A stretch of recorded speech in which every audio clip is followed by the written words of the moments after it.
SLBC టన్నెల్లో rescue operation 4వ రోజు కూడా కొనసాగుతుంది. ఎట్టి పరిస్థితుల్లో కూడా బయటికి తీసుకెందుకు సహాయ సహకారాలు అన్ని విధాలు కూడా కృషి చేస్తున్నటువంటి పరిస్థితి కనిపిస్తుంది. ఉదయమే డిప్యూటీ సీఎం బట్టి విక్రమార్క కూడా ఇక్కడికి చేరుకోవడం జరిగింది. అధికారులతో కూడా మాట్లాడడం జరిగింది. మనతో మాట్లాడడానికి డిప్యూటీ సీఎం ఉన్నారు. 4 రోజుల నుంచి కూడా రెస్క్యూ ఆపరేషన్ కొనసాగుతుంది. మీరు కూడా అధికారులతో మాట్లాడడం జరిగిందా? ఏం పురోగతి అంతా మీకు ఇందాక వివరించారు ఉత్తమ్ కుమార్ రెడ్డి గారు. సో సాధ్యమైనంత వరకు భారతదేశంలో ఉన్నటువంటి నిష్ణాతులందరినీ కూడా పిలిపించారు, ఇంక్లూడింగ్ రాష్ట్ర ముఖ్యమంత్రి గారు, ప్రధానమంత్రి గారితో కూడా మాట్లాడి దేశానికి సంబంధించిన భారత ఆర్మీ రంగానికి సంబంధించినటువంటి వాళ్ళని కూడా పిలిపించారు. నేవీ వాళ్ళు వచ్చారు, ఆర్మీ వాళ్ళు వచ్చారు, సింగరేణి కాలేజ్ వాళ్ళు వచ్చారు. అందరూ పెద్ద టీంలన్నీ అక్కడ పనిచేస్తూ ఉన్నాయి. కొంత ప్రతికూల వాతావరణ పరిస్థితులన్నీ కూడా, ఇది అత్యంత క్లిష్టమైనటువంటి టన్నెల్లో కొంత ప్రతికూల పరిస్థితులు ఉన్నాయి. వాటినన్నింటినీ అధిగమించడం కోసం తీసుకోవాల్సిన చర్యలను తీసుకుంటాం. మీరేమో 4 రోజుల నుంచి ఆర్మీ, నేవీ, ఎన్డీఆర్ఎఫ్, ఎస్డీఆర్ఎఫ్ మొత్తం కూడా టీంలన్నీ ఇక్కడ పనిచేస్తున్నాయని మీరు చెప్తున్నారు. కానీ ప్రతిపక్ష పార్టీ ఏమో పూర్తిగా విఫలమైంది వారిని సాయ చర్యలు అందియడంలో అని కూడా బీఆర్ఎస్ నేతలు చెప్తున్నారు. ఇక్కడ రాజకీయాలు మాట్లాడాల్సినటువంటి అంశం కాదు ఇది. బట్ ఇక్కడ పనిచేసేటువంటి వ్యవస్థలన్నీ కూడా యావత్ భారతదేశానికి ఇన్ని సంవత్సరాలు తయారు చేసుకున్న వ్యవస్థలన్నీ పనిచేస్తున్నాయి. సో ఆ వ్యవస్థలన్నింటినీ వైఫల్యం చెందాయని మాట్లాడటం అనేది కరెక్ట్ కాదు. భారతదేశానికి సంబంధించినటువంటి ఎన్డీఆర్ఎఫ్ లాంటి అత్యంత ప్రతిష్టాత్మకమైన దేశానికి సంబంధించినప్పటికీ నేవీకి సంబంధించిన కమాండోస్ పనిచేస్తున్నారు. ప్రపంచంలోనే మంచి పేరు ఎన్నికలినటువంటి వాళ్ళు. అట్లాగే సింగరేణి కాలేజ్ సంబంధించినటువంటి వాళ్ళు ఉన్నారు. మిగతా వివిధ రంగాలకు సంబంధించిన వాళ్ళంతా పనిచేస్తూ ఉంటే వాళ్ళు వైఫల్యం చెందారని అట్లా అర్థం పర్థం లేని బాధ్యత రహితమైనటువంటి మాటలు కరెక్ట్. కాళేశ్వరంలో మేడిగడ్డ ఒక పిల్లర్ కూలితే మాత్రం మొత్తం రాజకీయం అంటారు. కానీ ఇప్పుడు ఎస్ఎల్బీసీ టన్నెల్ కూలితే మాత్రం ఇది మానవ తప్పిదం కాదు, ఈ విధంగా చేస్తున్నారని కూడా హరీష్ రావు నిన్న వ్యాఖ్యానిస్తున్నారు.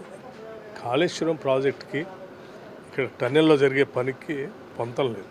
కాళేశ్వరం ప్రాజెక్టు బయట కట్టి మనకి హ్యాండ్ ఓవర్ చేసి 3 సంవత్సరాలు అయిన తర్వాత జరిగినటువంటి కూలినటువంటిది, కుంగిపోయినటువంటిది.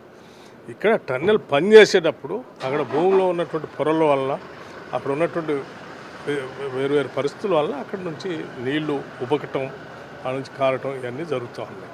ఇదేదో ప్రాజెక్ట్ అంతా కంప్లీట్ చేసి హ్యాండ్ ఓవర్ చేసిన తర్వాత క్వాలిటీ చెక్ చేసి మనం తీసుకున్న తర్వాత ఏదో ప్రమాదం జరిగింది, కూలిపోయింది అని అంటే వారు చెప్పేదానికి అర్థం. మీరేమో ఎస్ఎల్బీసీని ప్రతిష్టాత్మకంగా తీసుకున్నారు, కానీ వారు చెప్తున్న ప్రకారం టెక్నికల్గా అసలు ఇది కరెక్ట్ కానే కాదని కూడా కేసీఆర్ గతంలో అసెంబ్లీలో మాట్లాడినటువంటి వీడియోలు, కానీ ఇప్పుడు వారు చెప్తున్నారు ఇది టెక్నికల్గా కరెక్ట్ కాదు, ఇలాంటి ప్రమాదాలు జరుగుతాయనే వారు పని చేయలేదని కూడా చెప్తున్నారు.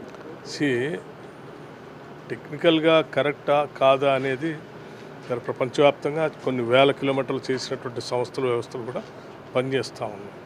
ఓ సందర్భంలో అనుకోని పరిస్థితుల్లో ఇటువంటి ప్రమాదాలు జరుగుతాయి. ఇలా ప్రమాదాలు జరగటం చాలా దురదృష్టకరం. ఇటువంటి జరగకుండా ఉండాలని కోరుకుంటాం మనం అందరం. జరిగినప్పుడు అందరూ కలిసి సమిష్టిగా ఆ ప్రమాదంలో ఉన్నటువంటి వాళ్ళని బయటికి తీసుకురావడం కోసం ప్రయత్నం చేస్తాం, బాధ్యత కలిగినటువంటి అంతా. కానీ దాంట్లోంచి కూడా రాజకీయ లబ్ధి పొందాలని చూసేటువంటి వాళ్ళని చాలా నారో మైండెడ్ పీపుల్ అంటారు. ఎస్ఎల్బీసీ ప్రాజెక్ట్ అంటే మీకు ఎంత ఇష్టమో తెలుసు, ఎందుకంటే స్వయంగా పాదయాత్రలో మేము చూడడం జరిగింది. మీరు టన్నెల్ వద్దకు వచ్చి ఖచ్చితంగా కాంగ్రెస్ ప్రభుత్వం అధికారంలోకి వస్తుంది, టన్నెల్ని పూర్తి చేస్తామన్నారు. అందుకు అనుగుణంగానే మొదటగానే అక్కడికి వచ్చి మీరు కానీ ఉత్తమ్ కుమార్ రెడ్డి, కోమటిరెడ్డి మంత్రులు వచ్చి అక్కడ రివ్యూ చేసి బడ్జెట్ కూడా కేటాయించడం జరిగింది. ఇంత కీలకంగా తీసుకున్నారు. కానీ వారు చేస్తున్నటువంటి ఆరోపణలు అంటే అసలు ప్రాజెక్టు పూర్తి చేయడం కాంగ్రెస్కి ఇష్టం లేదన్న. కాంగ్రెస్ పార్టీకి ప్రాజెక్టు పూర్తి చేయడం ఇష్టం లేకపోతే ఇంత ధనాన్ని వినియోగించి ఇంతమందిని ఇక్కడ పెట్టి ఇవన్నీ పని చేపించారు కదా.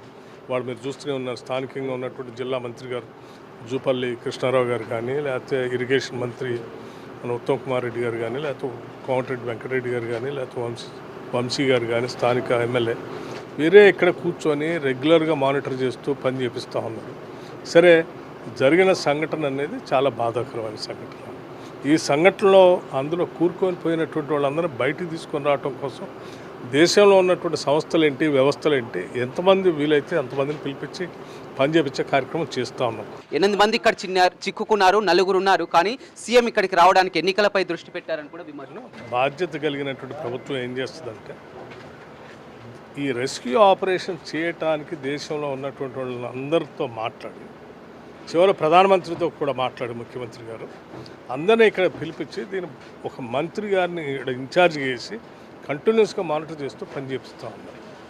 అందరూ వచ్చేట కూర్చుంటే ఆ చేసే మానిటరింగ్ చేసేటువంటి వ్యవస్థ కూడా వాళ్ళు టెక్నికల్గా చేయాల్సినటువంటి పని.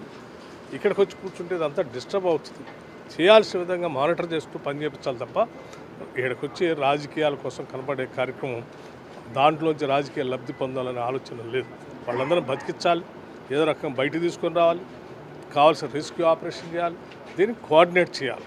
కోఆర్డినేట్ చేయడానికి డ్యూటీ కొద్దిమంది మంత్రులు ఇక్కడ డ్యూటీ వేశారు, చివరికి నన్ను కూడా పంపించారు.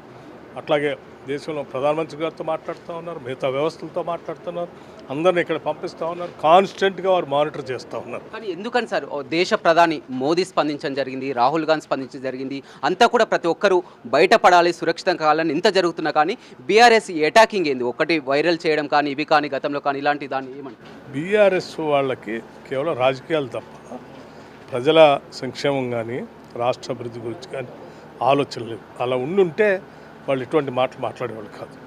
రైట్, చూడొచ్చు మొత్తం మీద చాలా స్పష్టంగా చెప్తున్నారు.